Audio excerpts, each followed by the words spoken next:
Selamat sore menjelang malam Bapak dan Ibu semua yang dikasih Kristus. Kembali kita bertemu dalam fellowship kita di setiap Jumat dan hari ini Jumat 27 Februari 2021 dengan penuh sukacita kami akan membahas serial Kristus dalam Perjanjian Lama. Adapun tema khusus Kejadian 48 sampai 50. Kita akan segera mulai fellowship kita petang ini. Silakan Pak Yaya. Ya, terima kasih Pak Im. Hari ini kita akan coba melihat kembali kisah mengenai Yakub dan Yusuf, khususnya di masa tuanya Yakub ya. Jadi dari apa yang sudah beberapa pertemuan sebelumnya mengenai Yusuf, maka dapat kita lihat bahwa Yusuf ini ditentukan untuk menjadi orang yang sangat penting sekali di dalam dunia ini, karena kemudian semua orang datang kepada Yusuf untuk mendapatkan hidup. Mereka bukan hanya perlu makanan, tapi mereka perlu hidup. Dan akhirnya mereka menukar hidup mereka dengan kehidupan yang diberikan oleh Yusuf di tanah Mesir itu. Seluruh dunia datang kepada Yusuf untuk kebutuhan itu. Dan ketika orang tuanya datang bersama saudara-saudaranya, maka Yusuf menempatkan mereka di satu tempat yang dikhususkan untuk keluarga mereka, di mana kemudian keturunan Israel berkembang di tempat itu, di Goshen. Ya.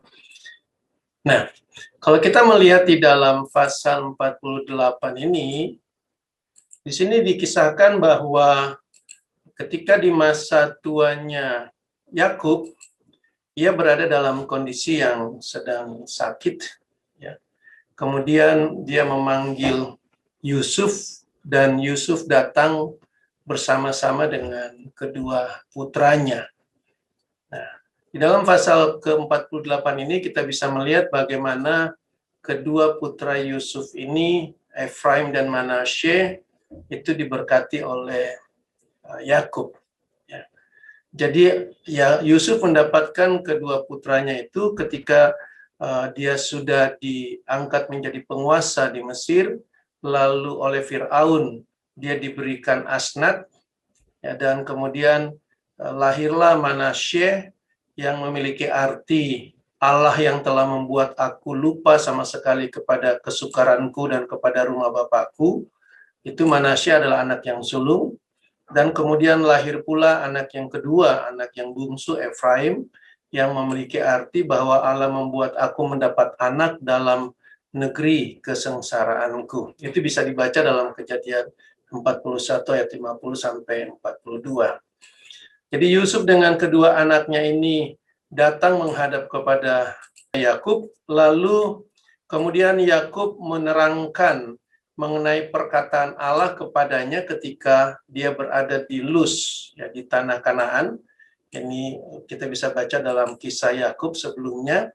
Dan apa yang dia terangkan kepada Yusuf ini, itu sama sebenarnya dengan janji Allah yang diberikan kepada Abraham. Jadi Allah meneruskan janji ini kepada Yakub. Ya. Ini merupakan sekali lagi tindakan iman dan kesinambungan daripada janji yang Allah berikan kepada mereka. Akulah yang membuat engkau beranak cucu, dan aku akan membuat engkau bertambah banyak menjadi sekumpulan bangsa-bangsa. Aku akan memberikan negeri ini kepada keturunanmu untuk menjadi miliknya sampai selama-lamanya. Nah, berdasarkan janji Allah kepada Yakub ini, dan ini kita juga sering dengar bahwa janji ini sama ketika Allah mengucapkannya pada Abraham, berdasarkan hal ini pula lah kemudian Yakub, ya, mengangkat kedua anaknya Yusuf. Ya, jadi dua cucunya itu yang lahir di tanah Mesir diangkat sebagai anaknya Yakub. Anaknya Yakub sama seperti Ruben dan Simeon, ya. Jadi diangkat sebagai anak yang pertama justru, sama seperti saudara-saudara yang lainnya juga, saudara-saudaranya Yusuf. Jadi Manasye dan Efraim ini kemudian memiliki hak sebagai anak daripada Yakub. Jadi bukan cuma cucu, tetapi memiliki hak akan warisan. Bahkan sebenarnya warisan yang mereka miliki itu adalah warisan hak yang sulung. Karena kemudian kalau kita melihat berkat yang diberikan kepada Efraim, itu merupakan berkat kesulungan. Ya. Yakub meminta kedua cucunya ini yang adalah anaknya sekarang ini yang sudah ditetapkan menjadi anaknya ini untuk mendekat dan kemudian untuk dia memberkati. Ya. Dan karena Yusuf melihat bahwa bapaknya sudah mulai rabun, maka Yusuf mengatur posisi dari kedua putranya ini sedemikian rupa, tentu saja dengan harapan bahwa tangan kanannya Yakub dapat diletakkan di atas kepala Manasye, karena Manasye ini adalah anak yang pertama, anak yang sulung, dan tangan kirinya di atas Efraim. Ini tentu saja yang ada di dalam pemahaman Yusuf. Namun yang terjadi justru kemudian Yakub menyilangkan tangannya, sehingga tangan kanannya justru diletakkan di atas kepala anak yang lebih muda, Efraim. Jadi Efraim yang mendapatkan berkat dengan tangan kanan, dan tangan kirinya diletakkan di atas kepala Manasye. Nah, walaupun Yakub ini rabun, tetapi dia sadar apa yang dia lakukan itu. Karena demikianlah berkat yang akan diturunkan kepada anak yang sulung. Ketika Yusuf protes akan hal itu, dia katakan dalam ayat 18 ayat pasal 46 ini, janganlah demikian ayahku, sebab inilah yang sulung, letakkanlah tanganmu ke atas kepalanya. Namun kemudian ayahnya menolak. Dia katakan, aku tahu anakku, aku tahu. Jadi walaupun dia rabun, tetapi dia tahu apa yang dia perbuat. Ya, jadi dia katakan Manasye yang sulung itu juga akan menjadi suatu bangsa, akan menjadi yang besar dan kuat, tetapi adiknya Efraim itu akan memiliki kuasa yang lebih besar daripada Manasye. Nah, tentu saja hal ini juga mengingatkan peristiwa yang terjadi pada saat Ishak, bapak dari Yakub, memberkati Yakub sebagai anak yang sulung. Ya. Jadi ada semacam tindakan yang berantai mengenai hak kesulungan ini. Sejak dari Abraham sudah diperkenalkan bahwa anak yang sulung itu memiliki hak yang lebih besar, memiliki kuasa yang lebih besar dari saudara-saudaranya. Kemudian diberkatilah keduanya, ya, ketiga-tiganya diberkati, baik Yusuf maupun juga Manasye dan juga Efraim, mereka diberkati. Tentu saja Efraim mendapatkan hak yang kesulungan itu, ya. Kalau di sini dikatakan demikianlah didahulukannya Efraim daripada Manasye. Namun kemudian Yakub memberikan satu nubuatan tentang bagaimana keberadaan Yusuf dan saudara-saudaranya. Tidak lama lagi aku akan mati, tetapi Allah akan menyertai kamu dan membawa kamu kembali ke negeri nenek moyangmu. Dengan kata lain, dia tetap menubuatkan, sekalipun mereka berada di tanah Mesir, sekalipun mereka tinggal bukan di tangan mereka yang sendiri, tetapi kemudian nanti Allah akan membawa mereka kembali ke tanah mereka di Kanaan itu. Ini nubuatan yang diberikan oleh Yakub. Nah, kalau kita dalam pasal 49 kita bisa melihat kembali satu kisah juga, menjelang kematiannya Yakub memanggil ke-12 anaknya berkumpul, di mana dia akan memberikan kepada mereka ucapan-ucapan berkat, ucapan-ucapan yang akan memberitahukan kepada mereka hal-hal yang akan terjadi ya, di masa yang akan datang, yang mereka akan alami, dan tentu saja yang juga akan berdampak kepada keturunan-keturunannya. Lalu ketika mereka datang kepada Yakub di dalam pasal 49 ayatnya yang ketiga, seterusnya sampai ayatnya yang ke-27, kita bisa melihat ucapan-ucapan berkat yang dikatakan oleh Yakub yang juga merupakan semacam nubuatan kepada ke-12 anaknya ini. Sebenarnya seluruh ucapan yang diucapkan oleh Yakub ini itu tentu saja pasti berbicara tentang Kristus, ya. Tidak ada yang berbicara tentang manusia. Walaupun tentu saja ucapan berkatnya ini berdampak kepada orang-orang yang hidup pada masa itu, baik ke-12 anaknya Yakub dan juga keturunan-keturunan mereka. Namun segala sesuatunya itu merupakan puncaknya adalah kepada Kristus. Jadi seluruh berkat-berkat itu merupakan perkataan yang seharusnya ditujukan kepada Kristus, ya. Nah, ada yang kalau kita bisa baca di sini ucapannya itu singkat, ya, singkat-singkat. Ada juga seperti misalnya ayat kelima ini, Simeon dan Lewi bersaudara, senjata mereka ialah alat kekerasan, dan kemudian hanya beberapa kata saja.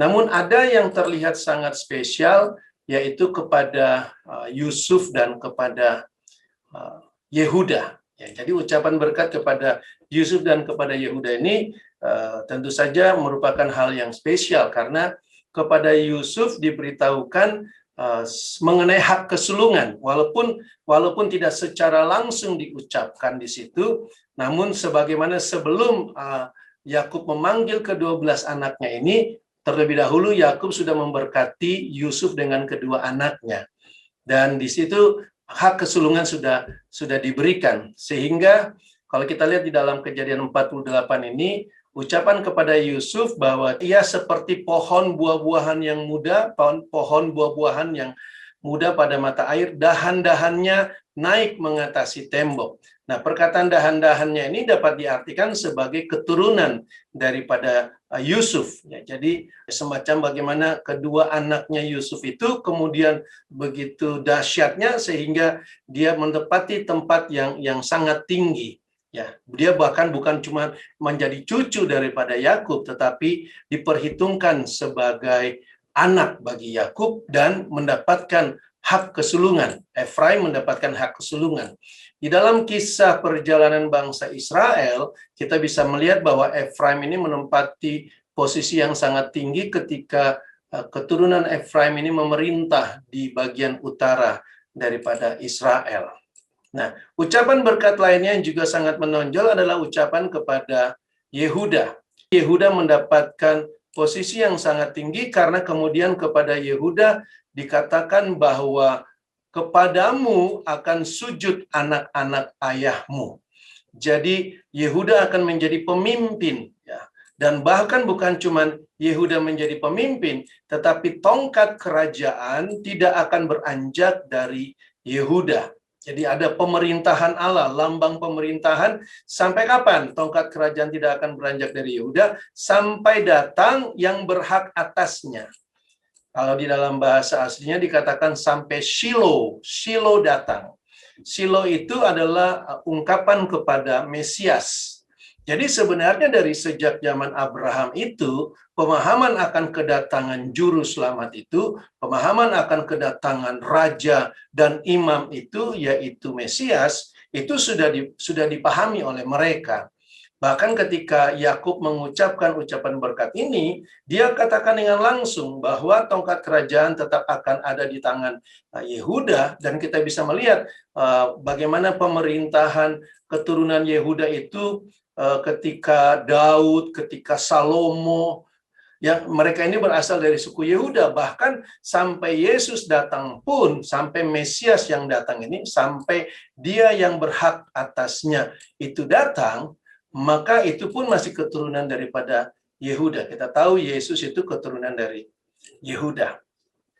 Nah, sesudah Yakub mengakhiri semua perkataan-perkataan berkat ini, lalu dia menyatakan bagaimana dia akan tidak lama lagi akan mati.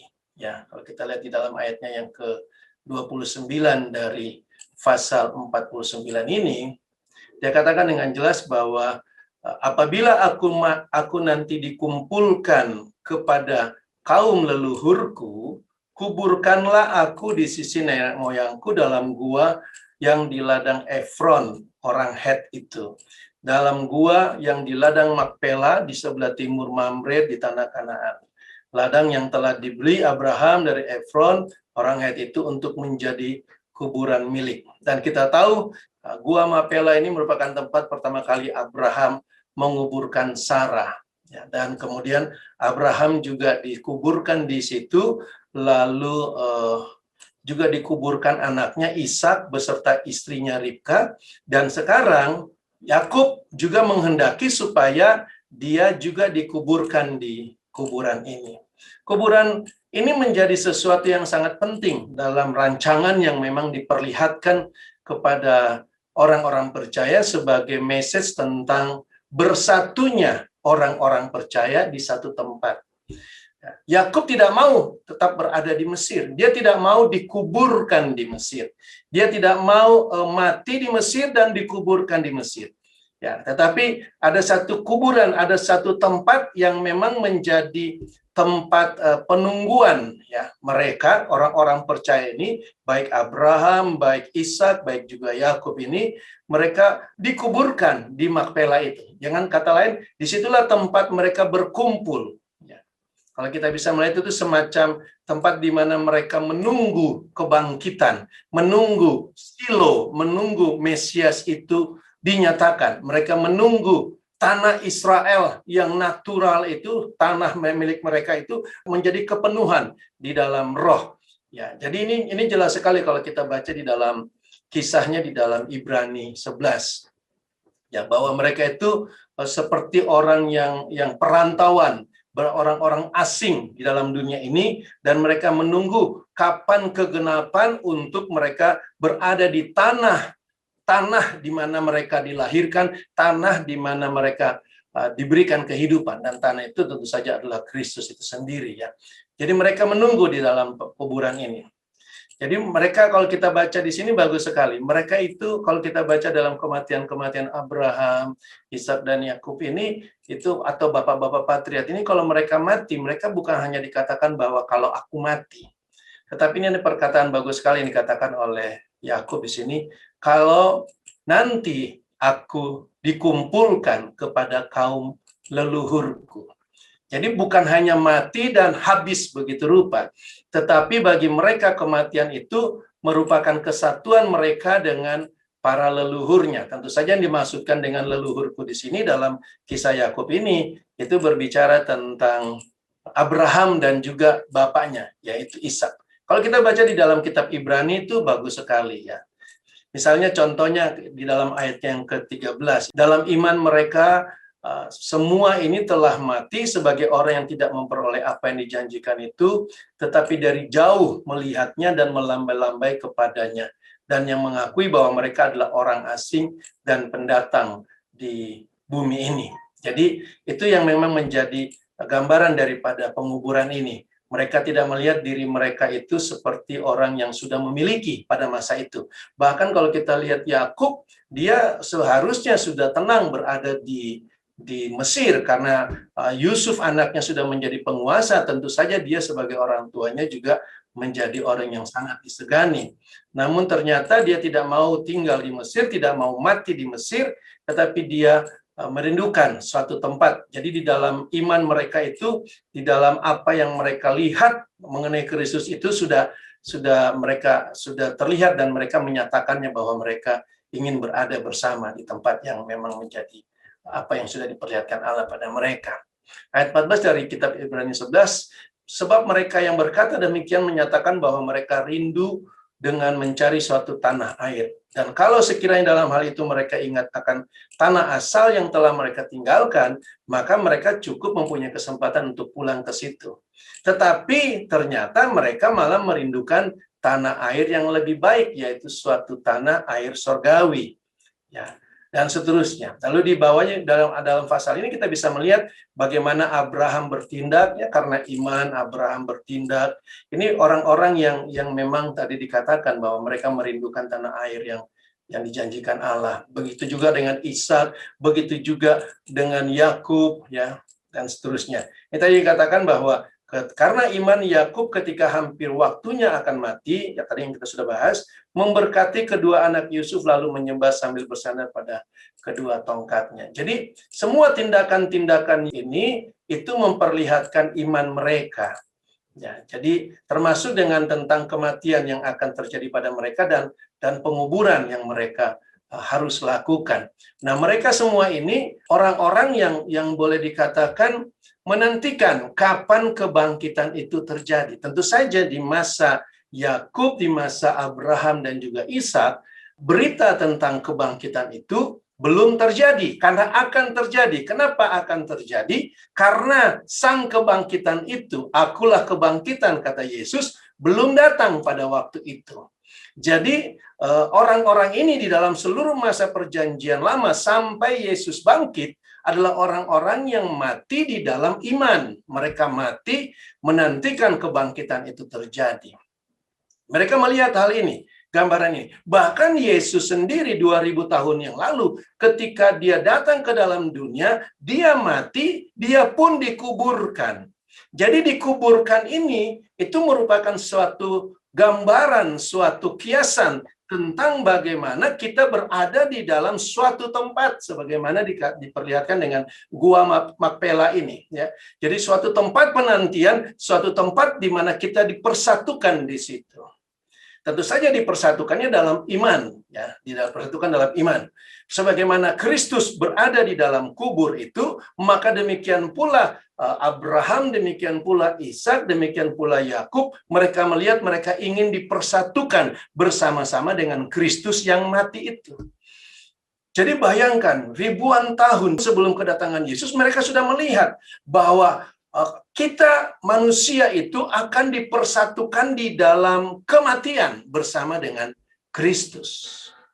Makanya Yakub tidak mau mati di Mesir, tidak mau dikuburkan di Mesir. Dia mau, saya kalau mati bawa ke tempat itu karena saya mau bersatu dengan saya punya kerabat, saya mau bersatu dengan nenek moyang saya. Dengan kata lain, mereka sudah memiliki iman itu.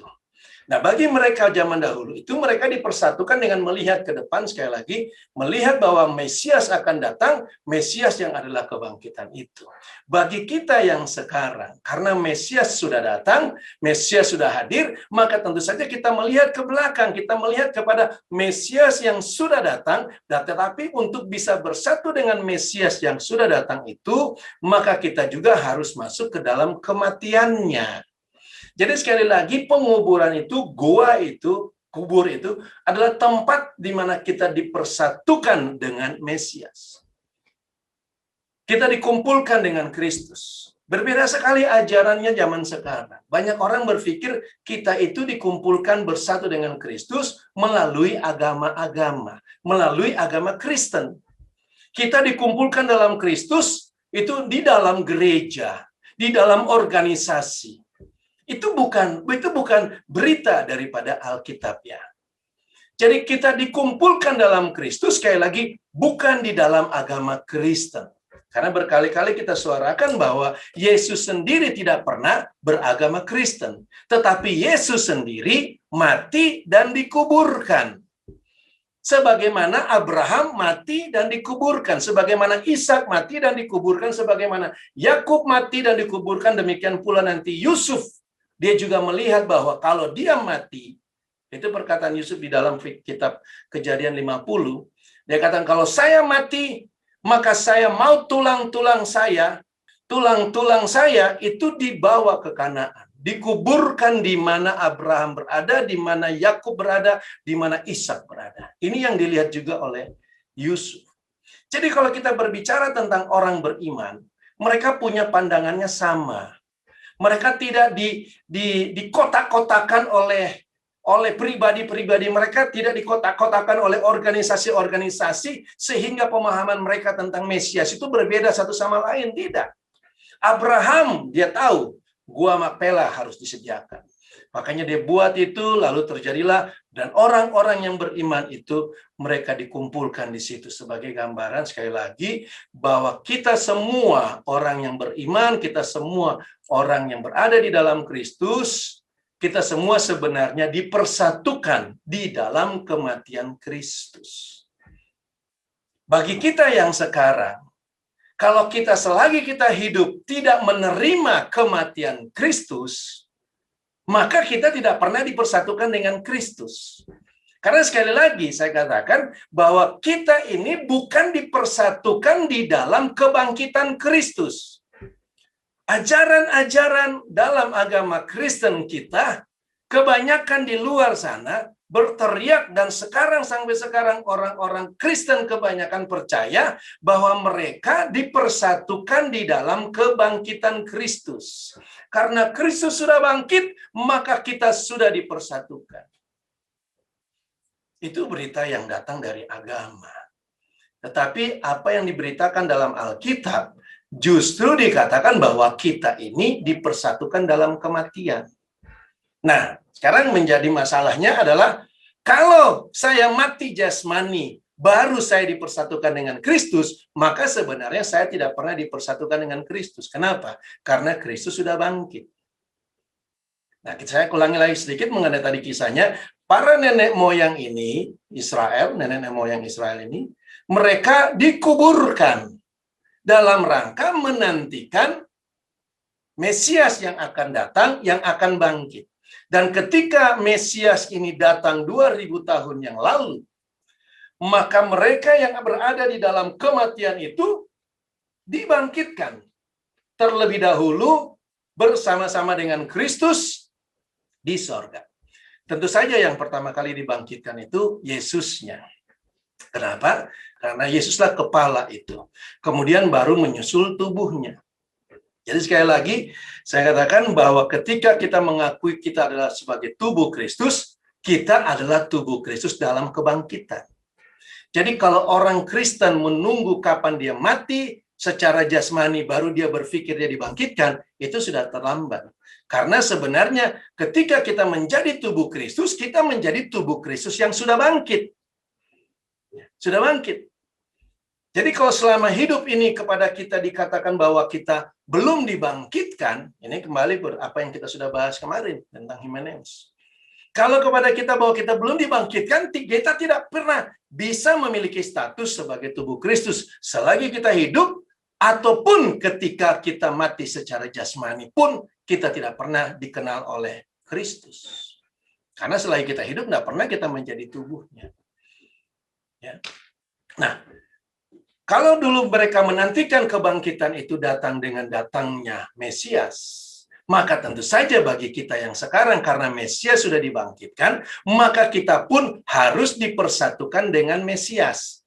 Kita sudah melihat bagaimana dari gambaran-gambaran ini diperlihatkan bahwa orang-orang yang mati itu yang dipersatukan dengan Mesias. Jadi kesatuan dengan Mesias itu terjadi melalui kematiannya. Melalui kematian Kristus, dia sudah membawa semua orang kepadanya.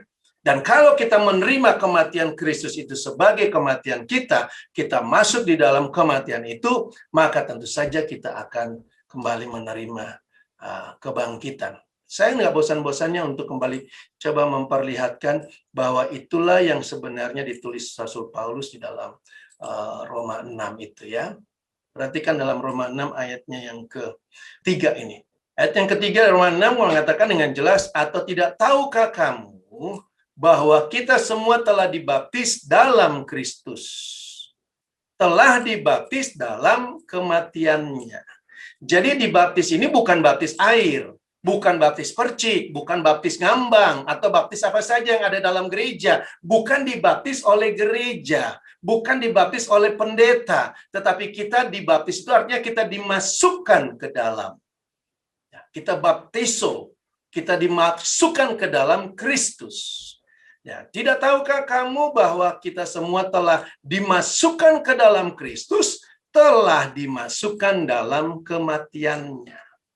Tentu saja perkataan ini ditujukan kepada jemaat. Jadi jemaat adalah tubuh Kristus. Jemaat dalam hal ini jemaat Roma.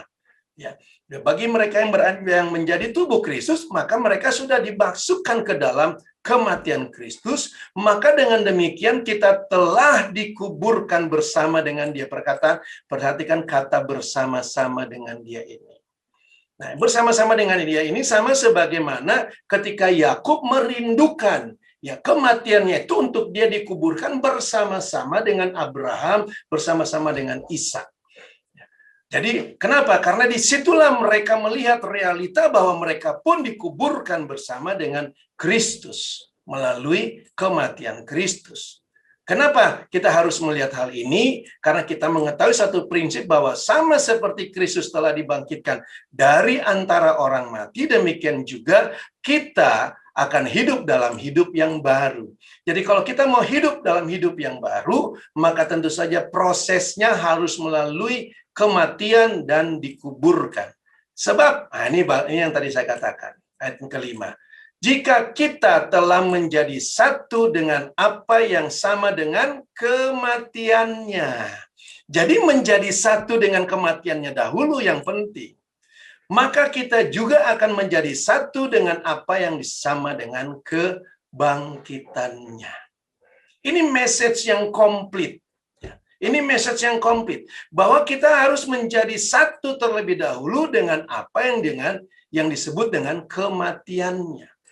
Sementara kebanyakan orang percaya zaman sekarang berpikir bahwa kita ini sudah dipersatukan di dalam kebangkitan Kristus. Yesus sudah naik ke sorga. Saya menantikan kedatangan Dia karena saya sudah dipersatukan dengan Kristus. Sementara pemahaman persatuan aja masih berbeda, ya. Mereka masih menantikan. Bagaimana mungkin Anda menantikan sementara Anda sudah disatukan? Lalu di sisi yang lain, mereka tidak pernah melihat bahwa mereka harusnya sudah dipersatukan dalam kematian. Jadi selama kita tidak pernah melihat bahwa kita dipersatukan dalam kematian yang sama dengan kematian Kristus yang sudah dikuburkan itu, maka kita tentu saja tidak akan pernah bisa melihat bahwa kita sudah dibangkitkan dengan kebangkitan yang sama daripada Kristus dan berada bersama-sama dengan Kristus di sorga. Tidaklah heran kebanyakan sekali orang Kristen masih mengharapkan kapan sorga turun ke dalam dunia.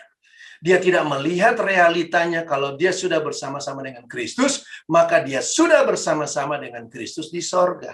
Jadi sorga itu hanya menjadi impian bagi dia. Sorga itu hanya menjadi hayalan bagi dia. Dan menjadi target bagi dia supaya dia bisa datang ke sana. Tentu saja selama Anda hidup dan Anda mengharapkan kapan Anda bisa bertemu dengan Kristus di sorga, maka Anda tidak pernah akan bisa bertemu dengan Kristus di sorga. Karena realitanya bahwa Kristus itu sudah berada di sorga. Bukan hanya kepalanya, tapi juga tubuhnya. Karena sudah terjadi kesatuan antara kepala dengan tubuh. Ini realita yang kita harus lihat. Yang kemudian sudah diperlihatkan bagaimana gambarannya orang-orang yang ada dalam perjanjian lama. Nah, mereka yang berada dalam perjanjian lama ini, Abraham, Ishak, kemudian Yakub, dan juga kemudian Yusuf, sering sekali dikatakan tidur. Ketika kepada Yesus dikatakan bahwa Lazarus sedang sakit dan Yesus mengulur-ngulur waktu, kemudian Yesus berkata kepada orang-orang yang ada di sekitarnya itu bahwa Lazarus sedang tidur. Orang-orang itu berpikir, loh, kalau Lazarus sedang tidur, berarti dia akan sembuh dong. Akhirnya Yesus dengan terus terang mengatakan bahwa Lazarus mati. Jadi mereka tidak mengerti arti mati dan tidur itu. Tidur artinya mereka akan dibangkitkan, mereka akan menerima kebangkitan itu melalui kebangkitan Kristus, ya.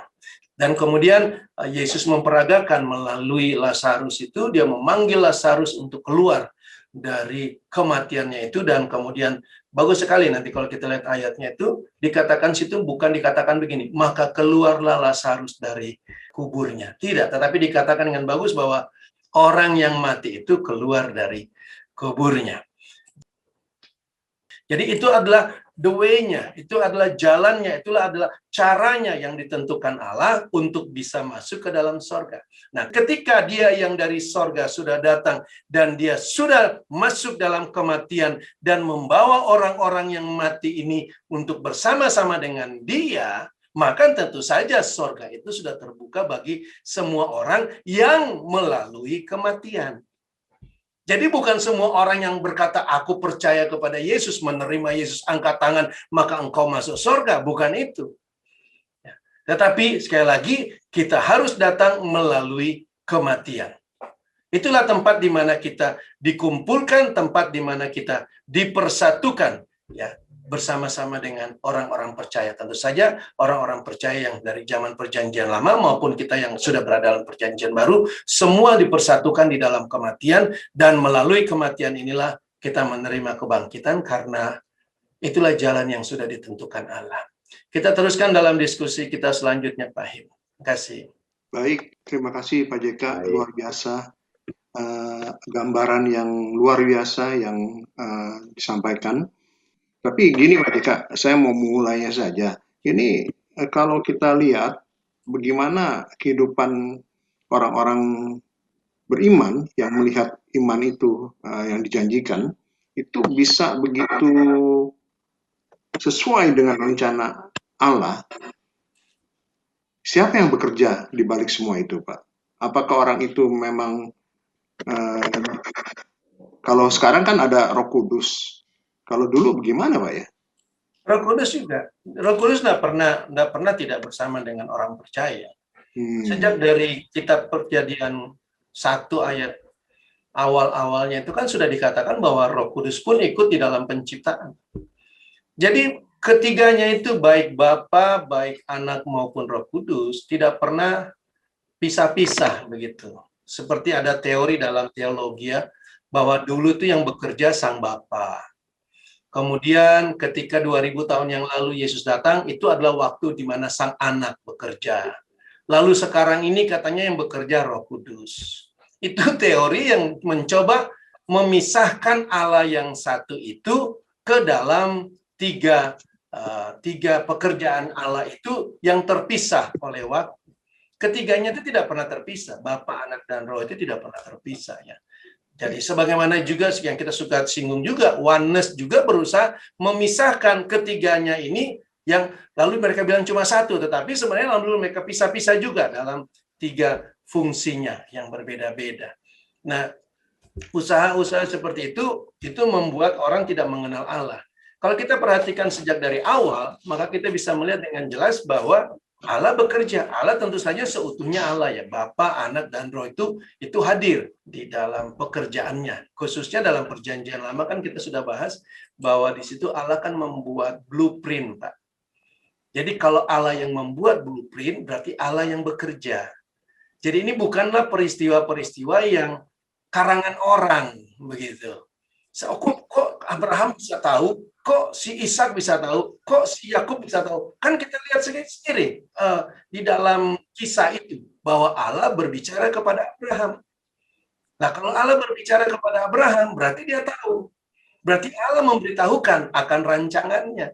Bahwa Allah berbicara kepada Yakub, Allah berbicara kepada Ishak, dan banyak. Dan mungkin banyak juga yang Allah bicarakan dengan mereka, tetapi tidak ditulis di dalam Alkitab.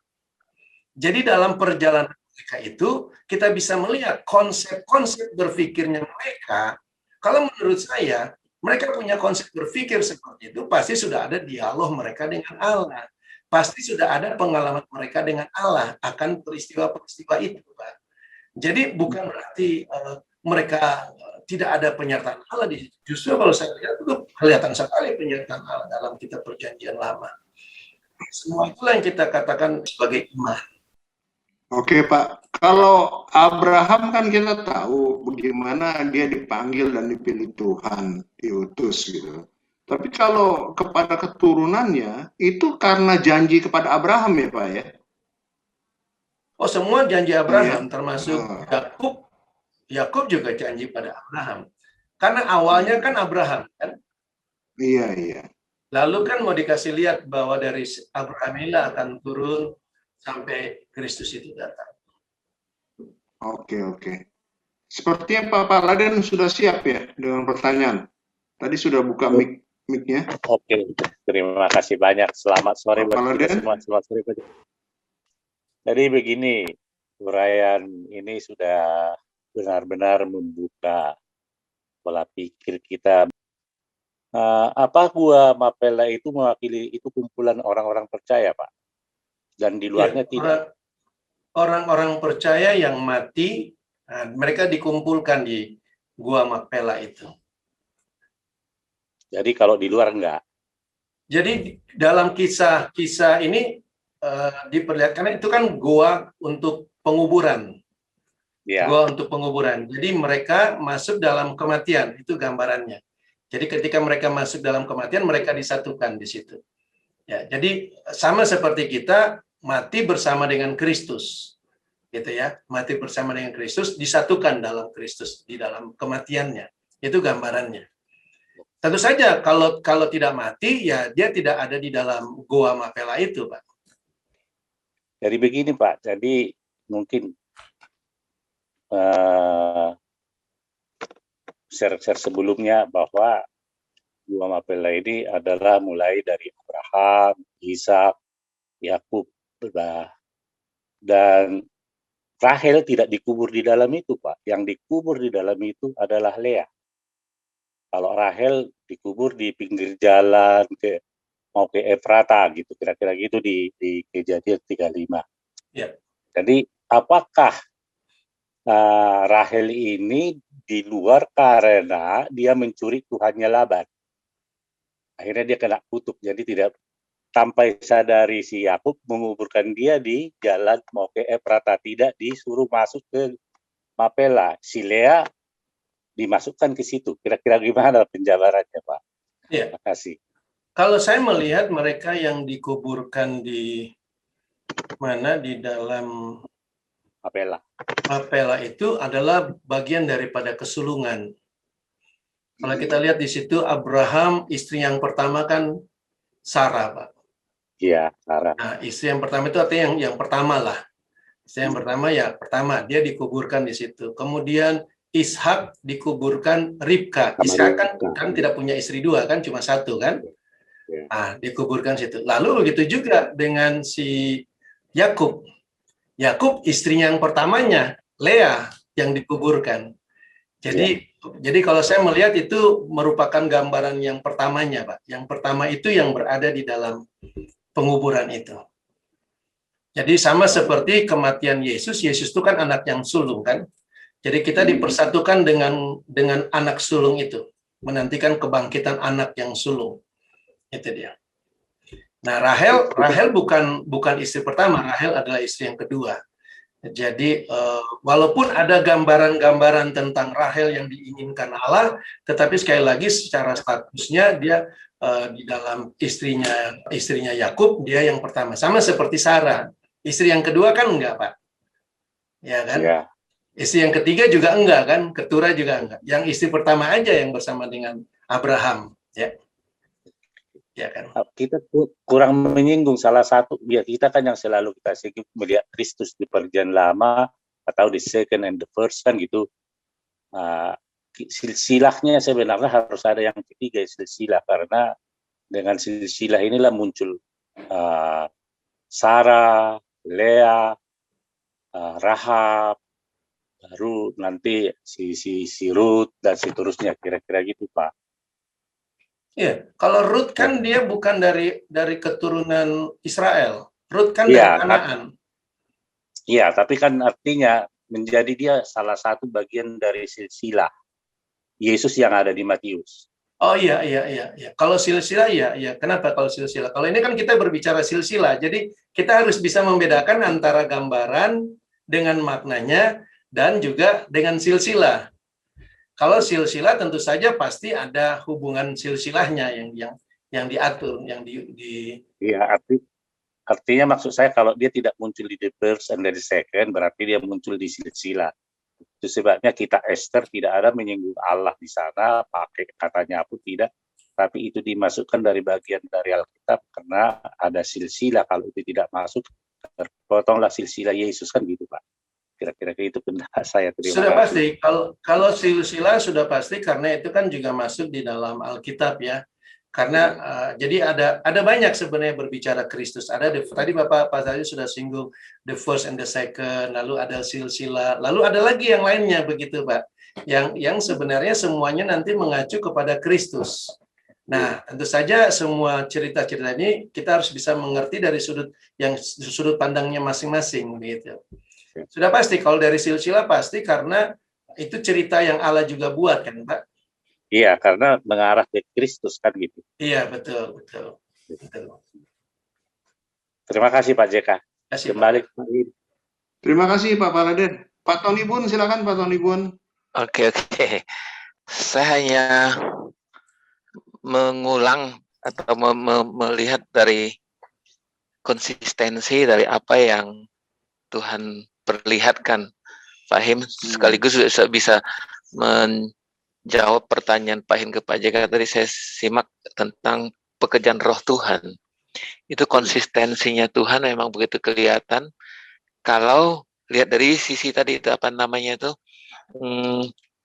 lihat garis benang merah daripada konsistensi Allah memperlihatkan the second dan the first dan second itu. Ternyata ini berurutan dan bersinambungan dari semua gambaran yang diberikan ya. Misalnya dari Adam, Hawa itu kan sudah membuktikan the first the second itu. Di mana Hawa itu adalah tubuh Kristus, gambaran tubuh Kristus yang second. Yang berikutnya Kain dan Habel juga itu kelihatan the first the second, sampai kepada Ribka juga gambaran Kristus, kepada Yakub sekarang turun kepada anak Yusuf, Manase sama Efraim. Ya, itu juga menggambarkan the first dan the second. Ataupun menggambarkan kesulungan juga. Di situ konsisten memberikan gambaran kesulungan. Kita bisa lihat episode-episode yang Tuhan peragakan itu. Ada sisi satu episode yang tunjukkan tentang hak kesulungan. Gambaran kesulungan Kristus. Tapi ada satu episode lagi nanti dikasih gambaran adalah tentang the first dan the second. Ternyata ini kan konsistensi Tuhan ini loh yang saya dapatkan, saya belajar sampai kepada Kristus terakhir ya kan. Ketika dia masih jadi manusia adalah the first mewakili Adam kedua. Ya, Adam pertama daging, Adam kedua juga daging sampai dia wakilin disalibkan Adam itu, baru muncul yang the second adalah Kristus yang roh adanya.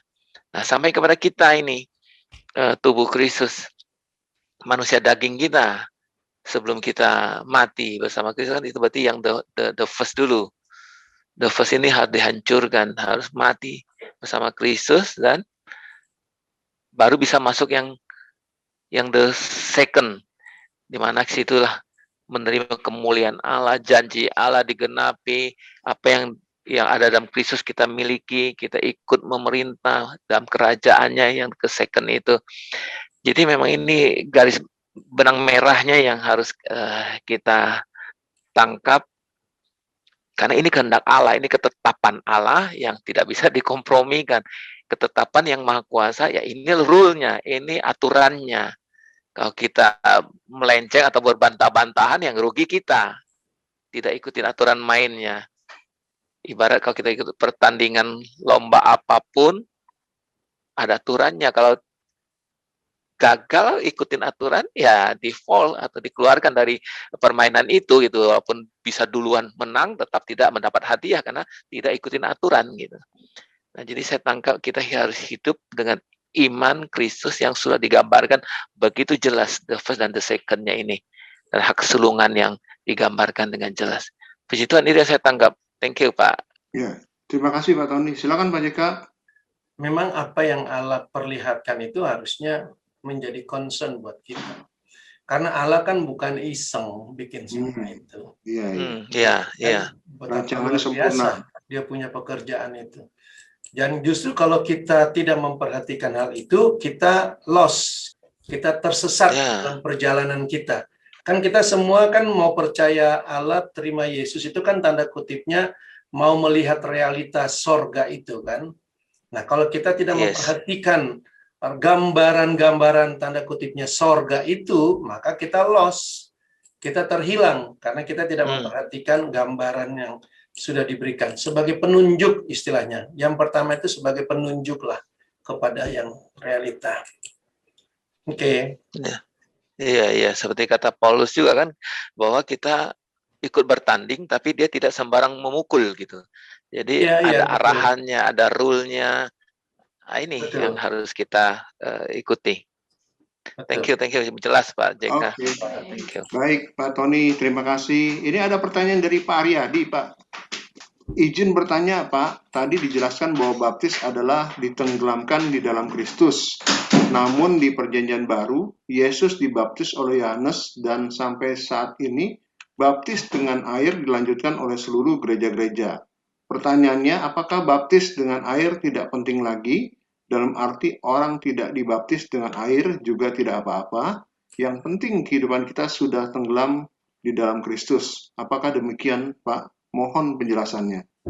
Ya, dibaptis dalam kematian Kristus yang ditulis oleh Rasul Paulus itu tidak sama dengan dibaptis air. Dibaptis air itu pekerjaan gereja-gereja organisasi.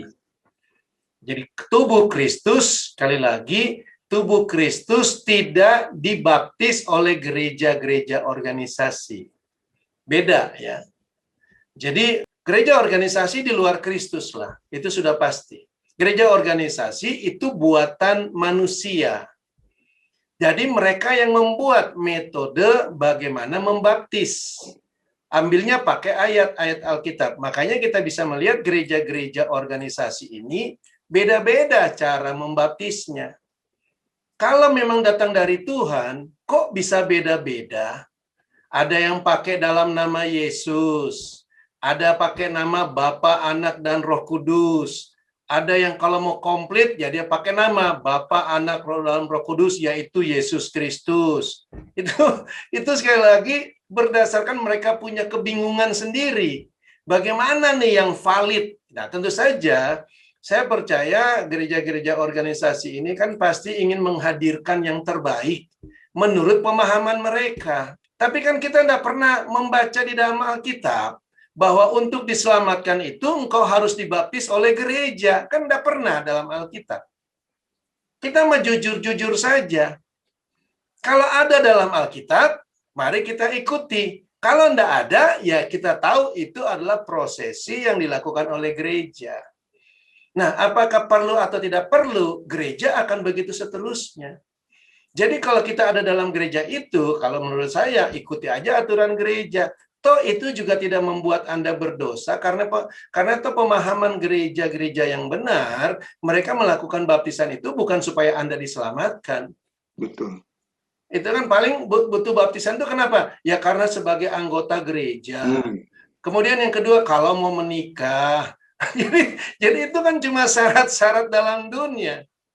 Kalau ada gereja berkata bahwa harus dibaptis air untuk diselamatkan, nah itu sesat. Itu di luar daripada konteks Alkitab. Jangan ikuti gereja seperti itu. Baptis Yohanes itu juga konteksnya Perjanjian Lama, dan itu dilakukan Yohanes untuk pertobatan waktu itu kan? Iya. Jadi gereja-gereja pun zaman sekarang masih mengikuti konteks Perjanjian Lama punya model. Baptisan Yohanes berbicara tentang pertobatan karena memang sudah ada dalam bentuk-bentuk gambaran di Perjanjian Lama. Betul. Ya kan ada dong. Ingat kan Elia dengan Naaman itu disuruh cemplungin di dalam kali itu, dalam sungai. Nah, itu bentuk-bentuk yang mereka buat. Lalu gereja-gereja Kristen mengikuti contoh-contoh seperti itu. Tapi pertanyaan saya, samakah baptisan Yohanes Perjanjian Lama itu dengan gereja-gereja punya baptisan? Tidak sama. Tidak sama. Walaupun nyontek. Kenapa nggak sama? Karena semua orang-orang Tuhan di dalam Alkitab Perjanjian Lama, termasuk Yohanes Pembaptis, mereka sadar semua tindakan mereka itu akan berhenti kalau Yesusnya itu sudah datang. 2000 tahun yang lalu. Jadi mereka tahu, termasuk Yohanes Pembaptis, ketika dia melakukan baptisan di Sungai Yordan itu, dia tahu baptisan ini harus berhenti. Kalau dia yang lebih besar itu datang, aku harus semakin kecil. Kan begitu kan? Itu kan perkataan Yohanes juga. Jadi mereka tahu bahwa mereka akan tidak ada lagi berarti. Nah sekarang kalau gereja-gereja membawa bentuk-bentuk yang lama itu sekali lagi karangan manusia. Apakah Yesus berlakukan itu? Jawabannya tidak. Apakah Roh Kudus mengajarkan itu? Jawabannya juga tidak. Karena Roh Kudus tidak akan memberlakukan apa yang sudah diberhentikan, apa yang sudah diselesaikan oleh Yesus. Nggak mungkin Roh Kudus memberlakukannya lagi. Sama seperti persepuluhan, sama seperti persembahan sulung. Tidak mungkin. Lalu orang-orang pakai nama Roh Kudus, itu mah kebohongan. Kalau bagi saya itu kebohongan, bilang itu Roh Kudus, bohong itu. Ini gini loh, kalau Pak Him tahu bagaimana yang sebenarnya, kalau sudah terjadi, sudah digenapi, nggak mungkin Pak Him bilang belum, kan nggak mungkin orang lain juga akan percaya kalau itu datang dari Pak Him. Nah sekarang kok bisa banyak orang mencatut namanya Pak Him, bahwa ini kata Pak Him gitu loh, masih berlaku. Bahwa ini Roh Kudus yang mengajarkan bahwa baptisan itu harus ngambang lah, harus beginilah, harus berbahasa roh lah. Itu semua kalau menurut saya hanya karangan manusia, dan pertanyaannya apakah perlu? Bagi saya sih kalau kita sudah dalam Kristus itu bukan menjadi pertanyaan lagi. Seharusnya tidak perlu menjadi pertanyaan. Karena kenapa? Karena itu adalah seremonial yang dibuat oleh gereja. Jadi ya gereja yang merasakan perlu, dan kalau kita bergereja dan diharuskan, ya kita tinggal melihat apakah memang kita perlu mengambil bagian. Tapi sekali lagi tidak ada di dalam Kristus. Ya. Oke, terima kasih. Pak Riyadi.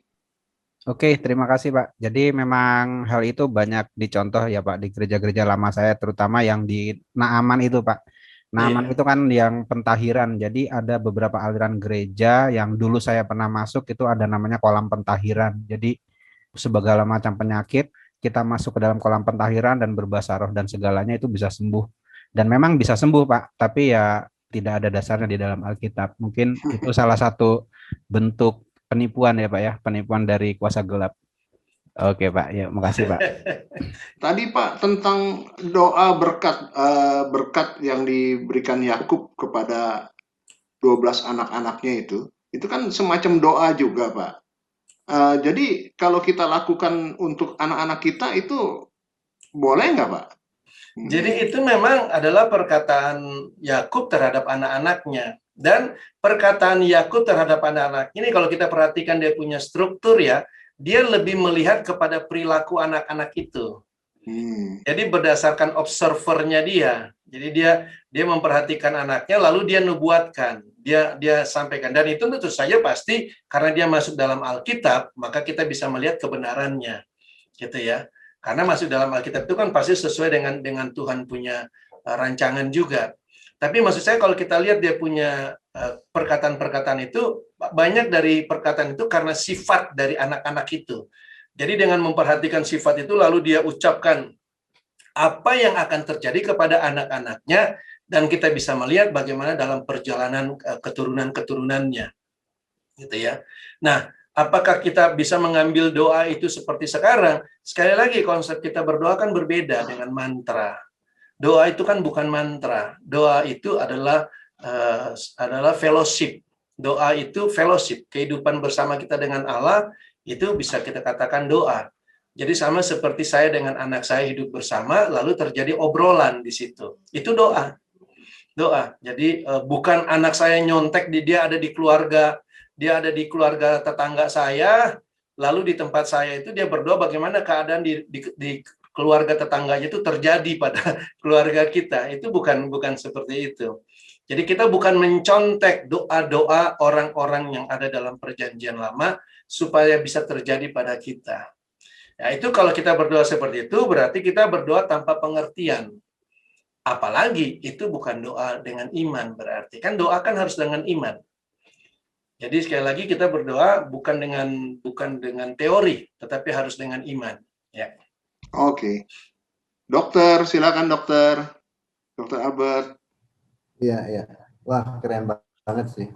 Keren ya, Bang? Keren banget. Nah, ini. Jadi apalagi digabung sama Roma 6:3-4-5 ya. Terus kan Yakub mendoakan anak-anaknya, menubuatkan. Iya, menubuatkan. Ternyata yang nongol yang positif hanya Yehuda. Terus yang 11 itu kemana ya, Pak? Ada juga. Oh. Tapi kan Yang terus suku kan yang itu sampai masuk Kanaan kan masih existing, Dok. Ada terus itu. apanya? Itu yang 12 Apanya? anak itu kan jadi suku Israel. Iya, iya awalnya, tapi kan kenyataannya setelah itu jadi 10 Oh suku iya. sama 2 suku, yang 10 suku akhirnya hilang, jadi Samaria, yang 2 suku ke selatan, yang nongol juga akhirnya cuma Yehuda, Yesus lahir dari Yehuda. Itu prinsip pemilihannya kira-kira ada anunya nggak ya Pak? Ada sesuatu yang Sebenarnya nubuatan itu berbicara tentang Yesus semua, Dok. Ya, jadi karena ke-12 suku ini kan berbicara Israel. Israel is my son kan. Sekali lagi dalam Kristus itu kan ada yang tanda kutipnya gambaran yang kita boleh katakan tanda kutip positif, ada juga yang negatif. negatif. Itu kan berbicara tentang pohon pengetahuan baik yang jahat dan juga pohon kehidupan kan, Dok? Ya, ya tahu. Jadi ada gambaran itu di dalam keluarga ini. Tetapi sekali lagi nubuatan ini akan berhenti. Semua perkataan Allah itu akan berhenti ketika Yesusnya datang. Oh, okay. Sama seperti tongkat kekuasaannya Yehuda kan?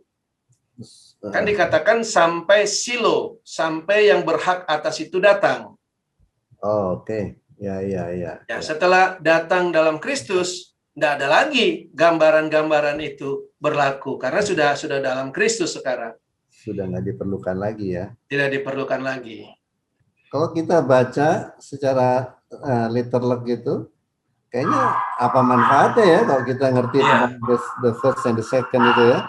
Iya. Kenapa dimasukin semua gitu kan? Akhirnya nggak ada sesuatu yang kita bisa ambil hikmahnya dari yang lain kecuali yang Yehuda itu nubuatan tentang Kristus itu. Iya. Nah, jadi maksud saya itu untuk apa ya?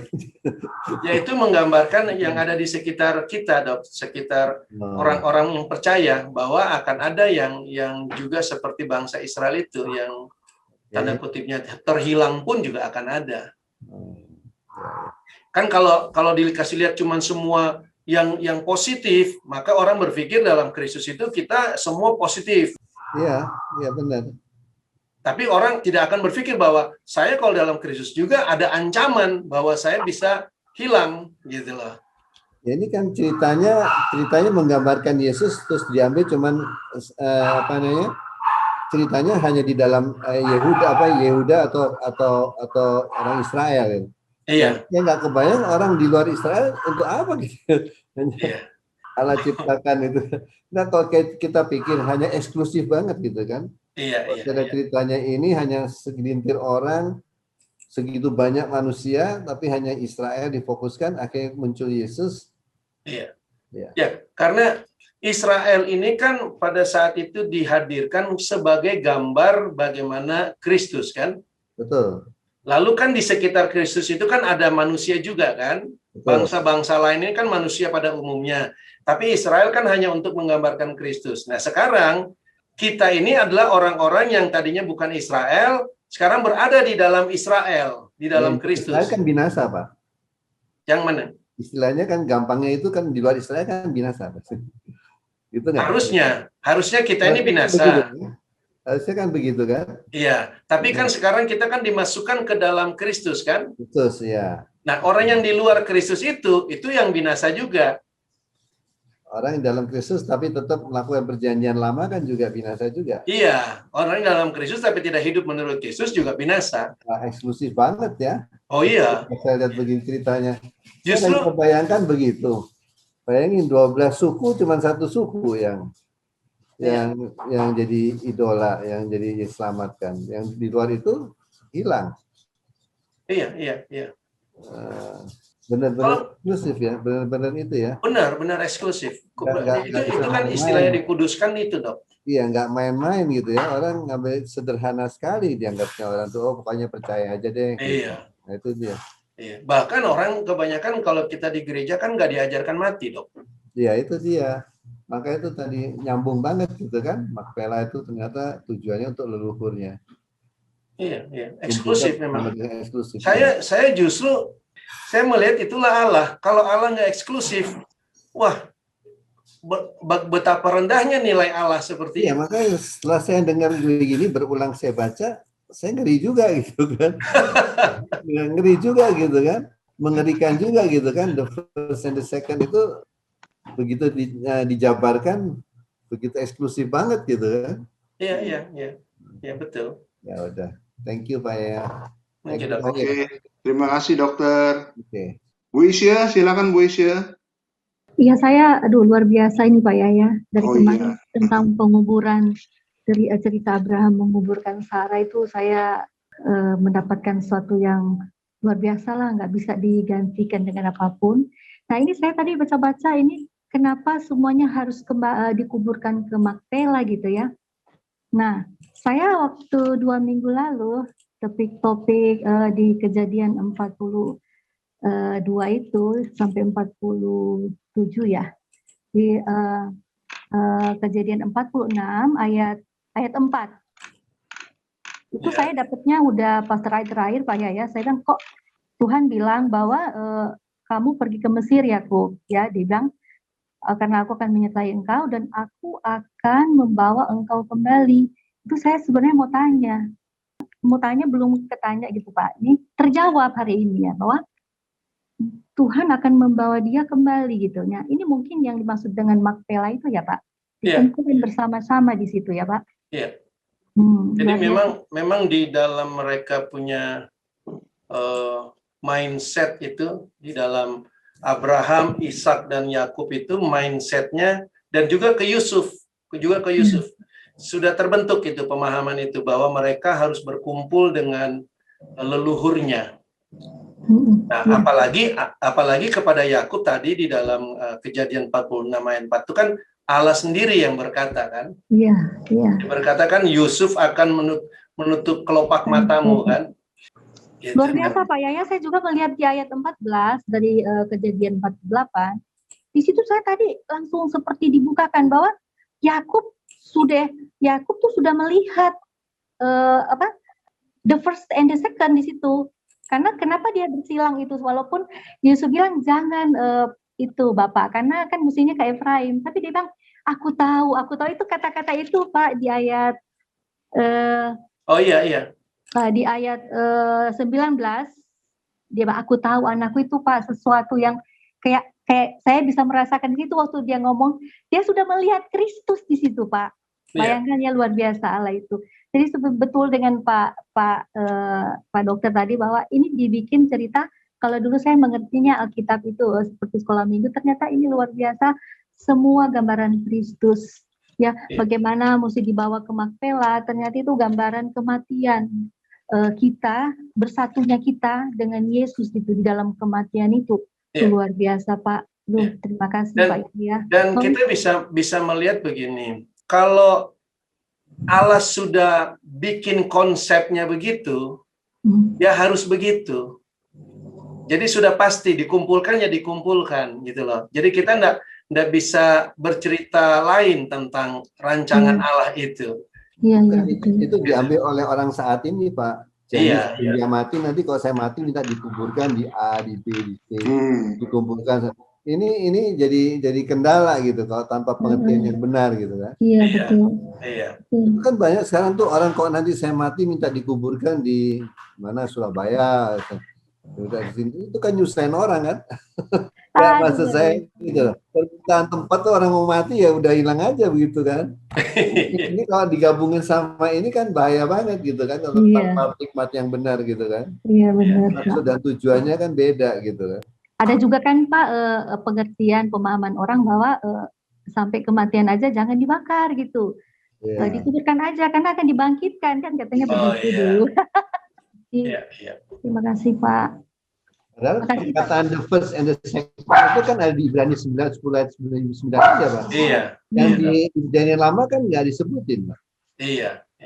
Cuman kan gambarannya kan diperlihatkan.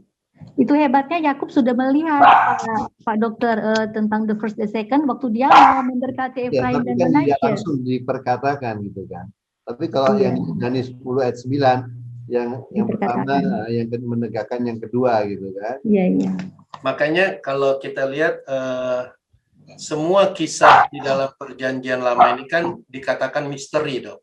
Nah, misteri itu yang kayak gitu. Jadi kita itu rahasia ya. Rahasia. sangat jadi sesuatu yang rahasia. Tapi di antara orang-orang percaya perjanjian lama itu mereka mengerti, udah tahu gitu loh. Tapi nggak jelas bagi orang dunia, tidak jelas. Ya. Nah, misteri itulah yang diungkapkan pada kita. Luar biasa. Thank you Pak Him. Iya, terima kasih Bu Sia. Pak Laden, silakan. Iya Pak, jadi kembali itu pertanyaan selanjutnya yang 1 Petrus 4 ayat 6. Penginjilan orang mati ini kan apa ini? Agak kan ada sampai gereja-gereja sekarang ada sebagian menginjili orang mati. Ini penginjilan orang mati ini apakah ke gua Mapela itu Pak Tuhan Yesus supaya mereka ikut mampu? Oh enggak. Dulu kan dibilang begini bahwa sebelum Kristus orang-orang mati ada di Seol kan gitu di Seol ya di kubur itu. Nah, setelah dia bangkit, artinya kita tidak masuk Seol lagi, sudah langsung orang percaya ikut dengan Kristus dalam kebangkitannya kan gitu. Iya. Nah, Melalui kematian makanya, ya, melalui kematian dia ya. Ya, melalui kematiannya. Jadi ada ini penginjilan orang mati sampai ada gereja kan sekarang melakukan itu kan Pak. Iya. Tapi kalau yang di 1 Petrus 4 itu kan Injil diberitakan juga kepada orang mati, gitu kan? Iya. Supaya mereka sama seperti semua manusia dihakimi secara badani. Nah, sekarang pertanyaan saya, kalau orang sudah mati bisa dihakimi secara badani itu bagaimana, Pak? Oh enggak mungkin. Nggak mungkin. Jadi, kan? Iya. Makanya ini kata mati di sini berarti orang yang di pohon pengetahuan itu ya Pak. Iya. Jadi ini jangan pikirkan mayat gitu loh. Kalau kita pikir mayat, bagaimana dihakimi secara badani? Udah mayat. Jadi perkataan orang mati di sini yang harus diartikan, bukan mayat. Oke. Satu lagi Pak, masalah ini kan ada orang biasa, bahkan pendeta naik turun ke surga itu gimana itu Pak? Iya, itu kan cuman omongannya dia. Omongan dia yang orang pikir benaran seperti itu. Tapi iya kan, kebenarannya itu enggak ada sebenarnya. Iya. Karena kalau tanya kan di ayat 22 ayat 15 itu Wahyu 22 ayat 15. Artinya masuk kota Allah kan gitu. Itu surga kan gitu Pak. Iya. Ya, jadi kalau dia masuk di situ kok keluar lagi kan itu yang menjadi pertanyaan kan gitu. Ya, kalau menurut saya orang normal pun akan heran, udah sampai surga ngapain lo balik? Iya. Kan mengherankan. Enakan di surga, ngapain bolak-balik? Oke, masih ada Pak Laden? Kembali Pak. Ya, Oke. Silakan. Iya, kita ke Pak Vincent. Pak Vincent, silakan Pak Vincent.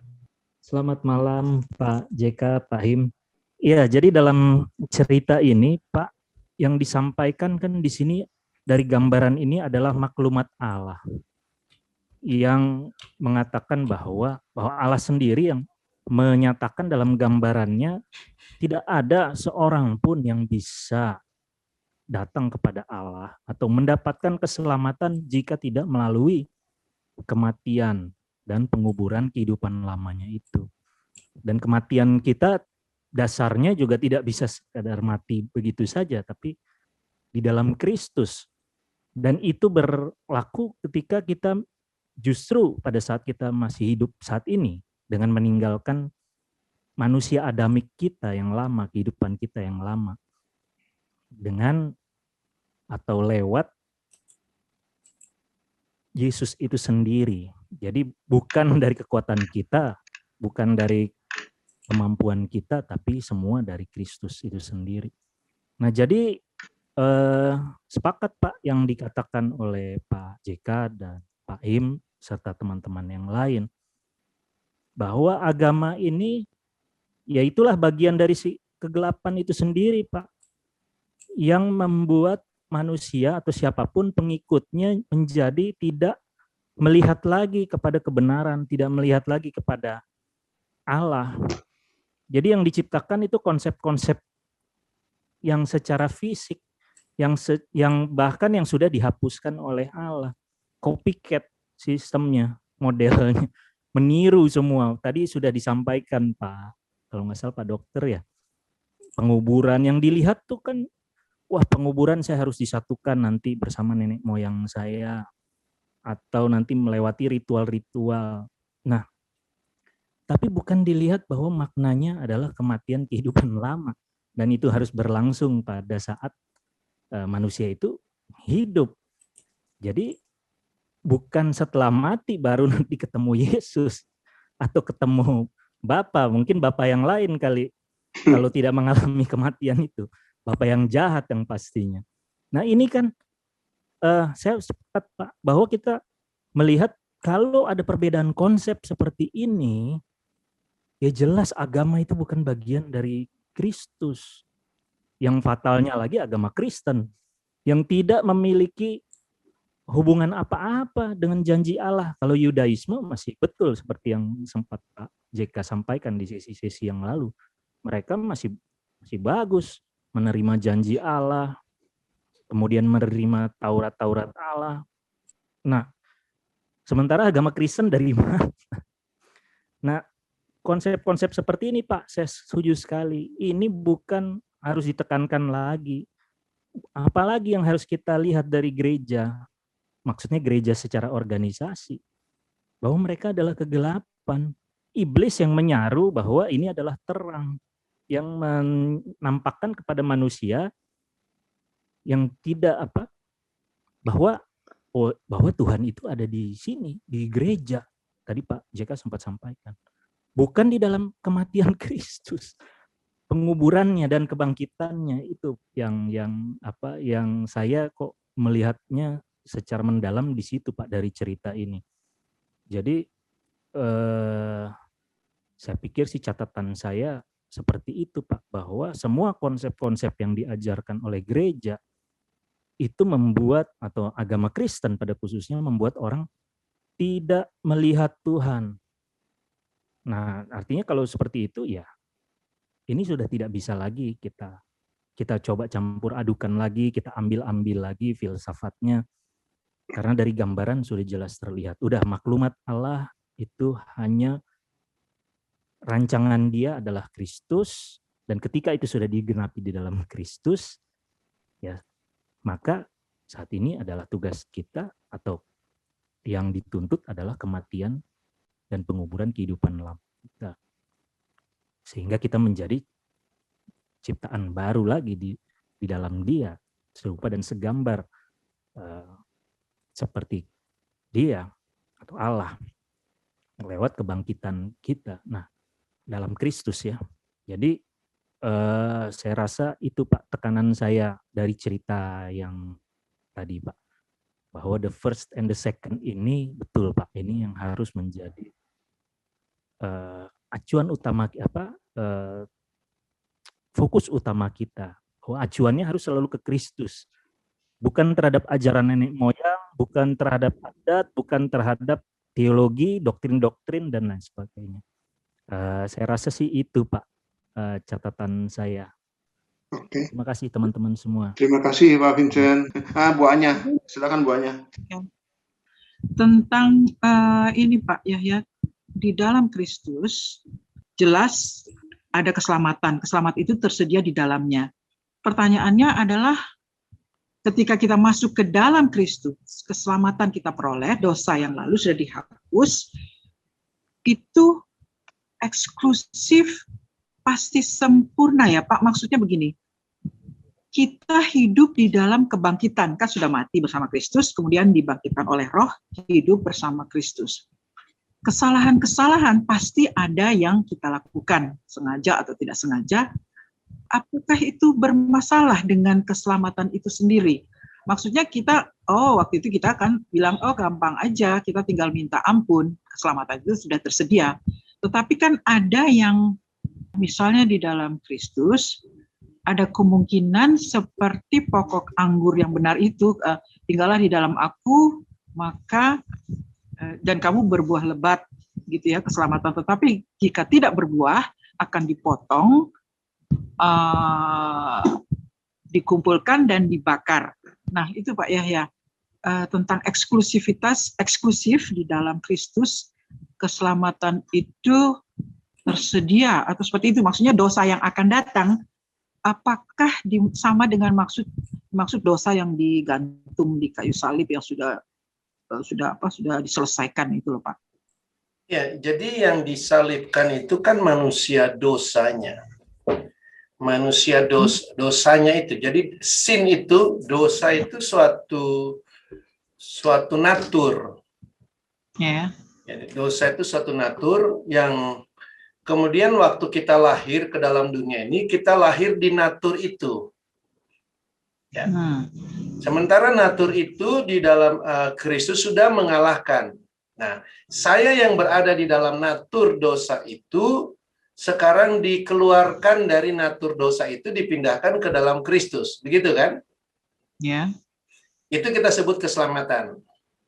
Jadi di dalam Kristus itulah keselamatan. Tapi keselamatan itu bukan berarti kita tidak bisa berbuat dosa. Karena kita ini kan produk yang tadinya dibawa dari dosa itu kan, dikeluarkan. Nah, di dalam keselamatan tidak ada dosa. Ini yang masalahnya.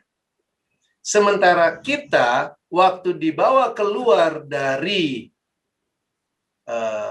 kegelapan itu, dari natur dosa, segala pikiran kita, segala pemahaman kita itu masih pemahaman yang lama dong. Iya kan? Saya kan masih dengan saya punya pola pikir yang lama. Kenapa? Karena saya kan belum mengenal yang baru. Ya. Dalam Yesus ini yang adalah keselamatan ini yang harus saya kenal. Saya harus kenal. Nah, selama saya dalam proses belum mengenal, ketika diperkenalkan, lalu saya masih mau tetap bertahan dengan yang lama, itu dosa, tanda kutipnya. Itu perbuatan yang melawan realita. Jadi kita kan sekarang sudah punya Kristus, kan punya realita. Ini eksklusifnya. Iya. Jadi yang eksklusif itu realita Kristus. Sekarang saya diperkenalkan realita Kristus. Tapi saya ternyata memilih untuk hidup menurut yang lama, tidak mau menerima yang real. Tentu saja ini akan bertentangan dengan yang real. Sama seperti kita bilang begini. Kalau dalam dunia ini kita tahu ada hukum gravitasi bumi, saya tahu itu. Lalu saya sengaja loncat dari lantai 5. Karena saya nggak percaya ada gravitasi. Ya kan? Kalau saya nggak percaya gravitasi, saya loncat dari lantai 5, hukumnya kan tetap berlaku. Saya tetap jatuh ke bawah, rusaklah saya. Jadi melawan hukum itu akan menyebabkan akibat. Nah, di dalam Kristus itu suatu ruang lingkup kehidupan. Tentu saja ada hukumnya, tanda kutipnya, yang berlaku dalam ruang lingkup kehidupan itu. Nah, kalau saya sudah ada dalam ruang lingkup kehidupan itu, dan saya sudah melihat bahwa hukumnya begini, lalu saya melawan, tanda kutipnya, hukum itu, maka tentu saja berakibat pada saya. Ya, berakibatnya ya saya akan jatuh ke dalam masalah-masalah. Mungkin bukan masalah bagi dunia, tapi masalah bagi kehidupan dalam Kristus. Ya, di dunia mungkin kita pikir kita nggak ada masalah, tapi sebenarnya dalam ruang lingkup kehidupan Kristus itu kita bermasalah. Jadi kan melawan kan? Nah, itu yang dibilang bertentangan. Tentu saja ada hukumannya untuk hal itu. Nah, kalau tadi Bu Anya katakan, yang penting kan kita bisa minta ampun. Kalau kita tahu salahnya. Kalau kita tahu salahnya, kita bisa minta ampun yang pertama. Yang kedua, kalau bertobat itu kan berarti minta ampun, lalu nggak bikin lagi. Kalau tahu salahnya. Sekali lagi kan jadi masalah itu. Sekarang kalau kita nggak tahu environment Kristusnya, lalu kita melakukan tindakan-tindakan yang salah terus, ya kita akan binasa. Karena ya sama seperti anak kecil lah, sudah tahu waktu dia di dalam dunia, dia pasti akan coba main korek api. Karena kan ya kalau kita lihat anak-anak main petasan kan enak-enak aja mereka main. Mereka kan belum pernah merasakan akibatnya. Nah, kalau kita sudah kasih tahu akibatnya begini-begini dan dia tetap bermain dengan petasan itu dan suatu waktu terjadi petaka misalnya, apakah kena kepada dia ataukah kena ke rumah orang dan kebakar rumah orang dan sebagainya, Yaitu akibat dari karena anak ini tidak mau mengikuti tanda kutipnya realita atau hukum yang berlaku itu. Jadi eksklusif. Betul, kita tetap eksklusif dalam Kristus, benar. Tapi sekali lagi, kesalahan yang kita buat itu harus diperbaiki karena kesalahan kita itu cuma sebenarnya sederhana. Hanya di dalam ketaatan, pembaharuan pola pikir kita dan ketaatan, itu saja sih. Nah, kalau kita tidak mau membaharui pikiran kita, maka tentu saja kita akan selalu hidup dalam istilahnya ketidaktaatan. Karena tidak ada pembaharuan pikiran, kan? Akan selalu bertentangan. Artinya, kita tidak pernah hidup dalam realita Allah. Apa bagusnya kehidupan seperti itu? Nah, pertanyaannya, adakah keselamatan itu saya miliki? Keselamatan itu kan kehidupan Allah. Jadi kalau kita tidak hidup dalam kehidupan Allah, berarti kita tidak memiliki keselamatan. Ya, berarti akibat yang diterima itu adalah terhukum oleh buatanmu sendiri kan ya Pak? Karena di Roma 8 kan dikatakan tidak ada lagi penghukum barang siapa di dalam Kristus, tidak ada lagi penghukuman barang siapa dalam Kristus. Jadi kalau orang yang di dalam Kristus melakukan kesalahan yang tadi saya sampaikan atau yang kita lakukan gitu, kita terhukum oleh perbuatan kita sendiri akibatnya itu ya Pak ya. Terhukum atau hukuman itu kan karena ada hukum.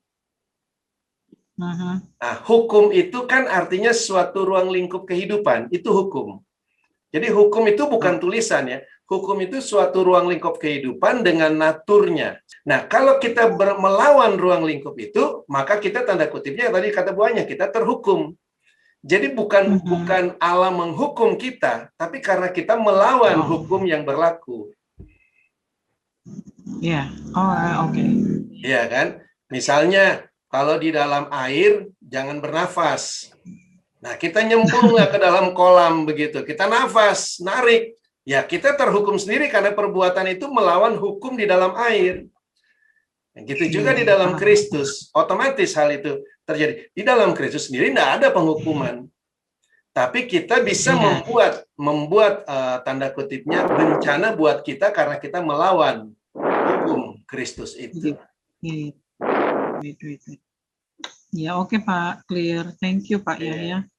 Oke, terima kasih banyak. Pak Richard tadi sepertinya udah siap Pak Richard. Oh iya Pak, cuma melanjutkan yang Bu Anya tadi. Jadi kalau kita hidup baru kan Kristus ada di dalam kita.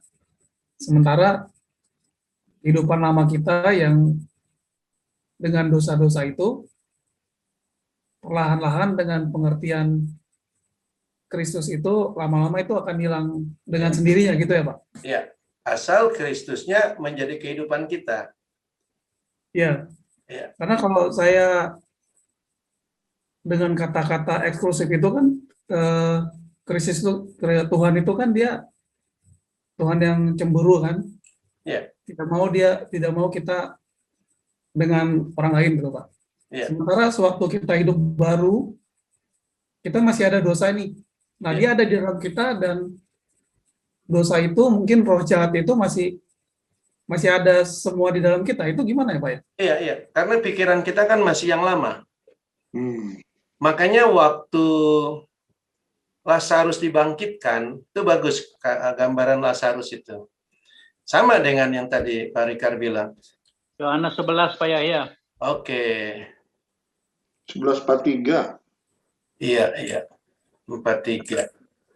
Kalau kita lihat di ayat sini, setelah Yesus suruh angkat batu itu, lalu dia berkata, berserulah ia dengan suara keras, Lazarus, marilah keluar. Nah, ini yang tadi saya katakan. Ayat Alkitabnya bagus. Dia nggak bilang, lalu Lazarus datang keluar. Enggak, dia katakan gini, orang yang telah mati itu datang keluar. Perhatikan, kaki dan tangannya masih terikat dengan kain kapan. Mukanya tertutup dengan kain peluh. Nah, artinya waktu orang itu bangkit, kita ini bangkit, itu masih tertutup. Pemahaman kita masih belum melihat realita Kristus. Itu. Nah, itu harus dibuka begitu. Karena kalau kita perhatikan di sini, itu Yesus suruh mereka yang membukanya. Perhatikan sini. Kata Yesus kepada mereka, bukalah kain-kain itu dan biarkan ia pergi. Jadi itu harus dihilangkan. Sama seperti kita yang mati bersama Kristus, lalu kita bangkit. Kita masih penuh dengan ini. Kita masih penuh dengan wawasan-wawasan agamawi, wawasan-wawasan yang lama. Nah, seiring dengan perkembangan kita melihat realita Kristus, pikiran kita kan terjadi pembaharuan. Sama dengan anak kecil, waktu dia lahir ke dalam dunia, dia kan masih gaya dalam perut ibunya.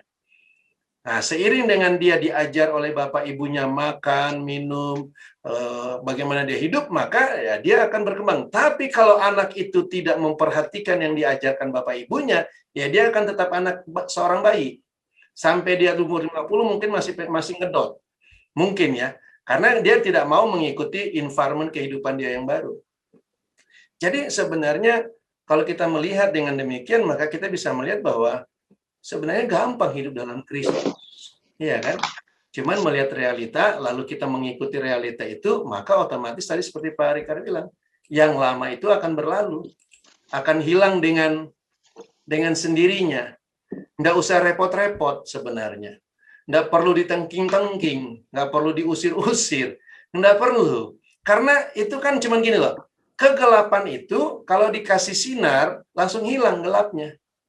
Sesederhana itu pemahamannya. Gitu. Kita jangan repot-repot lagi dengan yang gelap karena sudah hilang gelap itu. Saya mikirnya yang manusia lama yang tengking itu sih Pak. Jadinya. Jadi mungkin seperti yang Bapak bilang di awal tadi sebelumnya, kita dibukakan nih. Setelah dibukakan kita bisa mengerti lebih dalam tentang Kristus, dan dari situ kita akan ingat dosa-dosa kita dan kita minta ampun. Dengan begitu waktu Tuhan untuk mengampuni kita gitu Pak ya dari dosa-dosa kita itu. Sebenarnya dosa itu kan sesuatu yang sudah lewat kan. Iya kan. Di hadapan Allah itu kan sudah selesai di salib. Kita hanya misalnya gini, saya berbuat jahat dulu, lalu saya ingat, sudah selesai sebenarnya. Dalam Kristus itu enggak ada lagi sebenarnya. Karena dalam Kristus itu enggak ada penghukuman, kan tadi udah dikatakan. Jadi ketika saya mengenal Kristus, enggak perlu lagi saya ingat-ingat dosa. Kalau saya ingat ya sudah selesai, dosa itu ya sudah selesai. Jangan saya buat lagi, itu aja. Yang sudah lewat ya sudah, gitu. Ya kan? Kecuali kalau kita buat sesuatu kesalahan. Saya sudah dalam Kristus, lalu saya buat, yang saya buat ini yang melanggar realita yang baru yang saya kenal ya. Saya melanggar itu, maka ya itu kesalahan. Dan ini bisa aja kita minta ampun, mengakui dosa-dosa itu nggak ada salah kalau seperti itu. Ya. Terima kasih Pak. Oke, Pak Rikard. Ada lagi Pak Rikard? Cukup Pak, terima kasih Pak. Oke. Pak Yosef, silakan Pak Yosef. Ya, menarik Pak Yahya. Yang di Lazarus itu Pak, yang ayat 44, mereka itu siapa ya Pak Yahya? Orang-orang yang ada di situ Pak. Orang-orang yang hidup. Iya. Termasuk keluarganya. Jadi kalau konteksnya masih butuh orang. Kalau maknanya iya, tentu saja. Karena kan gini, ketika kita, maksud Bapak kan makna daripada kisah itu kan? Iya, betul. Nah, kalau kita sudah dibangkitkan, nah kan kita yang hidup dong sekarang. Betul. Lalu ada orang lain yang baru nih dibangkitkan, orang yang baru dilahirkan baru. Ya tentu saja orang ini kan perlu dibantu juga oleh kita-kita yang sudah terlebih dahulu melihat realita itu maksudnya. Iya. Jadi ada orang yang baru dilahirkan baru, dia ketemu Pak Yosef, ya Pak Yosef bantu dia untuk membuka dia punya selubung-selubung itu Pak, dengan realita yang sudah Pak Yosef lihat, gitu. Iya. Itu maksudnya mereka di situ. Iya, jelas sekali Pak Yahya. Jadi peran kita juga yang sudah mendapat pencerahan perlu mencerahkan juga ya Pak ya. Iya. Jadi saling menopang, saling menguatkan begitu ya Pak ya. Iya, menyatakan yang real, yang realita. Iya. Thank you Pak Yahya. God bless you. Terima kasih Pak Im. Iya, silakan Pak Ardin. Sama-sama. Ya, siap. Topik kita hari ini Yakub dan Yusuf. Yang menjadi pertanyaan saya begini, Pak. Yakub itu punya anak 12 dari ibu yang berbeda-beda, di mana satu di antaranya Yehuda sebagai salah seorang yang meneruskan silsilah kelahiran Kristus. Sedangkan satu lagi Yusuf adalah yang menggambarkan Kristus. Saya mau bertanya begini, Pak. Dua peran itu, satu meneruskan silsilah, satu menggambarkan Kristus. Pertanyaan saya, kok harus dua ya Pak ya? Kenapa enggak dikatakan Yehuda gambaran Kristus atau mungkin Yusuf meneruskan silsilah Kristus gitu Pak? Begitu pertanyaannya Pak. Iya. Iya, iya. Ya, itu pertanyaannya bagus. Jadi disitulah kita bisa melihat bahwa Kristus itu bukan orang. Kristus itu bukan orang yang dulu pernah hidup 2000 tahun yang lalu saja. Tapi Kristus itu adalah suatu ruang lingkup kehidupan. Kristus itu kehidupan. Nah, bagaimana kita membicarakan kehidupan itu hanya dari satu orang? Gambarannya kecil sekali. Sementara kehidupan itu kan luas sekali. Jadi untuk menggambarkan kehidupan yang luas ini banyak pihak yang dilibatkan. Salah satunya contohnya bagaimana dia menjadi kerajaan. Ya, dikasih lihatlah bahwa ada Yehuda, gitu kan. Bagaimana tentang hak sulung itu, dikasih lihatlah bagaimana ada Yusuf. Ada lagi yang lain, ada Efraim, ada lagi yang lain. Jadi semua orang itu dilibatkan. Jadi bukan hanya satu orang saja yang bisa menggambarkan Kristus. Kenapa? Karena sekali lagi, Kristus itu bukan orang. Bukan satu orang penguasa yang kita diajarkan dalam pikiran kita tuh nanti dia kalau datang satu orang itu turun di atas awan-awan, satu orang ini menjajakan kaki, dan kalau dia menjajakan kaki itu goncang bumi, lalu satu orang ini yang akan memerintah jadi raja. Nah, itu bukan Kristus. Kisah yang dibangun yang barusan saya cerita ini itu bukan Kristus. Itu imajinasi manusia tentang Kristus. Nanti kalau kita lama-lama kelamaan kita mengenal Kristus, kita akan melihat bahwa Kristus itu luar biasa sekali. Luasnya luar biasa yang kita nggak bisa padatkan di dalam satu orang saja. Misalnya kalau kita lihat Salomo hanya bagian kecil dari Kristus yang dia gambarkan. Karena ada lagi Daud, ada lagi yang lain. Itu jadi hanya satu angle kecil yang kita dikasih lihat gitu. Makanya tadi di dalam Israel bukan cuma dua Pak, malah bukan cuma Yusuf dan Yehuda, malah sebenarnya 12 orang itu 12-nya itu menggambarkan Kristus seluruhnya. Oke. Oke Pak, thanks. Oke. Lanjut Pak Him. Oke, terima kasih Pak Ardin. Pak Paraden, lanjut Pak. Iya, berkaitan ini Pak, masalah lemah imannya. Apakah orang-orang Kristen yang menunggu kedatangan Kristus yang kedua kali termasuk kategori lemah imannya? Terima kasih Pak. Nggak ada iman. Iya, saya rasa justru dia nggak ada iman, karena iman itu kan Kristus Pak. Jadi kalau mereka menunggu Kristus datang, mereka menunggu iman itu datang. Karena definisi iman bagi mereka kan beda. Bagi mereka kan iman itu kan percaya sungguh-sungguh. Nah, jadi ini dulu yang kita perlu lihat. Sampai suatu waktu kita bisa melihat bahwa dia tanda kutipnya sudah memiliki iman, nah, baru di situ tingkat level imannya. Makanya saya dulu melihat betapa penting sekali berita tentang Yesus sudah datang itu. Karena berita itu bagi saya merupakan indikator seseorang sudah punya iman atau belum. Karena sekali lagi, iman itu kan Kristus. Jadi kalau dia tidak punya pemahaman tentang Kristus itu sudah datang, maka dia berarti tidak punya iman. Maksud saya begini, kita kan tidak bisa bilang dia lemah iman, karena kita tidak melihat dia punya iman. Ya, Ini Bu masalahnya. Suti, ya. Gitu. Kecuali kalau kita melihat dia punya iman, kemudian iman yang ini masih kurang jelas. Misalnya nih, kita dulu kan ketika mendengar Yesus sudah datang, itu kan ada sesuatu dalam diri kita yang ini benar ini. Mari kita cari tahu. Kan ketika kita tahu benar, baru kita lihat realitanya. Gitu. Nah, ada orang-orang yang justru tidak mau dengar Yesus sudah datang. Ada orang-orang yang tidak mau dengar Yesus sudah datang. Jadi dia sudah menolak iman itu.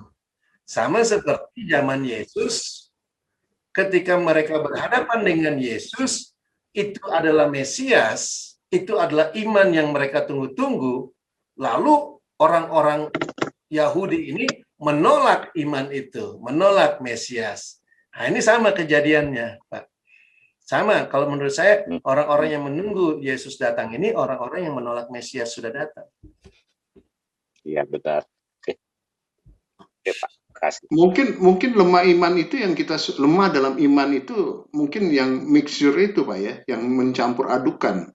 Yang memang masih lemah Pak, yang iya, memang artinya masih belum tegas. Artinya masih ragu, tidak Ya. bisa clear dengan Kristusnya, masih ada pemahaman lamanya gitu kan. Iya, Jadi iya, sering, iya. Tapi Begini, kan Pak, sudah mereka punya Kristus kan? Iya. Iya, mereka sudah percaya bahwa mereka sudah di dalam Kristus, tapi mereka masih menunggu kedatangan Kristus untuk jadi daging itu kan itu yang menjadi problem. Iya, iya betul. Ya. Itu yang problem. Mereka sudah percaya bahwa Kristus sudah ada di dalam mereka, itu percaya. Mereka meyakini Kolose 1 ayat 27, tapi mereka masih menunggu kedatangan Kristus kan gitu. Saya bilang jadi keluar masuk dong, saya bilang gitu. Kadang-kadang jadi iya dong, keluar masuk, udah masuk ke dalam diri kita, kita di dalam dia kan gitu. Keluar lagi untuk menjadi daging. Itu kan hina. Dia jadi manusia itu kan hina. Saya bilang gitu. Ngapain dia kembali lagi ke kehinaan? Dia hina supaya kita selamat. Itu saya bilang gitu. Iya Pak, terima kasih Pak JK. Oke. Terima kasih Pak Baladen. Pak Yaya, silakan dengan konklusinya. Ya, jadi dari apa yang sudah kita lihat di sini bahwa memang sejak dari zaman perjanjian lama, sejak dari para patriark kehidupan mereka itu, mereka perlihatkan bahwa mereka selalu menantikan suatu kehidupan yang lebih baik. Jadi mereka melihat bagaimana keberadaan mereka di dalam dunia ini seperti musafir. Ya, jadi dan mereka juga mendapatkan janji-janji Allah akan adanya kebangkitan itu. Itu sebabnya mereka, kita bahas tadi bagaimana mereka dikuburkan, dikumpulkan dalam satu kuburan, dan sebagai gambaran bagaimana juga kita orang percaya selalu harus melalui kematian itu, melalui penguburan itu, supaya sama-sama kita bisa menerima kebangkitan. Nah, kalau kita lihat di dalam perkataan Yusuf itu di dalam Kejadian 50, Yusuf juga punya pemahaman yang sama dengan Abraham, yang Abraham maupun juga Yakub ya. Sebelumnya Yakub menyatakan di dalam pasal 48 ya, ayat yang terakhir itu, ini perkataan Yakub kepada Yusuf ya. Kemudian berkatalah Israel kepada Yusuf, ayat 21, Kejadian 48. Tidak lama lagi aku akan mati, tetapi Allah akan menyertai kamu dan membawa kamu kembali ke negeri nenek moyangmu. Nah, ini sudah menjadi pemahaman mereka bahwa akan kembali ke Kanaan. Makanya si Yakub minta untuk dikuburkan di Kanaan. Demikian pula ketika Yusuf menjelang masa-masa kematiannya, dia juga mengatakan kepada saudara-saudaranya, ya, ini Yusuf nih, dalam pasal 50 ayat 24. Berkatalah Yusuf kepada saudara-saudaranya, tidak lama lagi aku akan mati. Tentu Allah memperhatikan kamu dan membawa kamu keluar dari negeri ini. Jadi bayangkan Yusuf yang membawa mereka masuk ke Mesir pun punya satu pemahaman yang sama dengan bapaknya bahwa harus kembali ke Kanaan, ke negeri yang telah dijanjikannya dengan sumpah kepada Abraham, Ishak dan Yakub. Yusuf menyuruh anak-anak Israel bersumpah, katanya tentu Allah akan memperhatikan kamu, pada waktu itu kamu harus membawa tulang-tulangku dari sini. Nah, ini sudah menjadi pemahaman Yusuf juga bahwa dia ingin dikuburkan juga di Kanaan. Jadi mereka sudah punya pemahaman seperti itu. Bagi mereka itu menjadi kerinduan mereka, itu menjadi keinginan mereka. Yang seharusnya bagi kita yang sekarang juga, itu juga harusnya menjadi kerinduan kita dan keinginan kita. Bagaimana supaya kita mati, dikuburkan bersama Kristus itu menjadi real bagi kita. Jadi bukan hanya menjadi suatu berita saja, tetapi menjadi real. Kita mengalami hal itu dan sehingga kita bisa menerima akan kebangkitan Kristus yang memang harus dilalui melalui kematiannya itu. Saya melihat inilah perjalanan orang percaya. Sekali lagi, ini bukan hanya suatu teori, tetapi gambaran-gambaran itu diperankan dengan demikian rupa oleh para patriark, oleh bapak-bapak orang beriman yang sudah terlihat, baik Abraham, Ishak, dan juga Yakub, dan juga Yusuf. Itu saja dulu hari ini, Pak Him. Nanti sampai kita ketemu pada hari Minggu untuk diskusi lain. Thank you, Pak.